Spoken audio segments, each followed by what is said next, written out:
दत्तवाड इथं रक्तदान शिबिर संपन्न।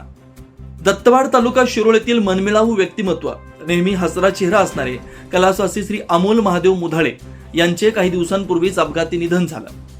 त्यांच्या स्मरणार्थ येथील कैलासवासी अमोल मुधाळे मित्र परिवार व तरुण मंडळ दत्तवाड यांच्यातर्फे भव्य रक्तदान शिबिराचं आयोजन करण्यात आलं होतं। या रक्तदान शिबिरात 120च्या आसपास तरुणांनी रक्तदान करून सामाजिक कार्याला हातभार लावला। अक्षय ब्लड बँक मिरज यांच्या सहकार्यानं व कैलासवासी अमोल मुधाळे मित्र परिवार दत्तवाड यांच्या वतीनं येथील देशभक्त रत्नाप्पण्णा कुंभार सभागृहामध्ये या शिबिराचं आयोजन करण्यात आलेलं होतं। या शिबिराचं उद्घाटन सकाळी 10 वाजता कैलासवासी अमोल मुधाळे यांच्या प्रतिमेस पुष्पहार अर्पण करून करण्यात आलं। गावातील अनेक तरुणांनी या रक्तदान शिबिरामध्ये सहभाग घेतला होता। रक्तदात्यास त्यांच्याकडून प्रमाणपत्र देण्यात आलं। यावेळी अक्षय ब्लड बँक मिरजचे डॉक्टर मोरे, माधुरी सुतार, मयुरी हवालदार, हनुमंत वाघमारे, अली पखाली, त्याचबरोबर कैलासवासी अमोल मुधाळे मित्र परिवार व तरुण मंडळी मोठ्या संख्येने उपस्थित होते। शिवार न्यूज साठी इसाक नदाब, दत्तवाड।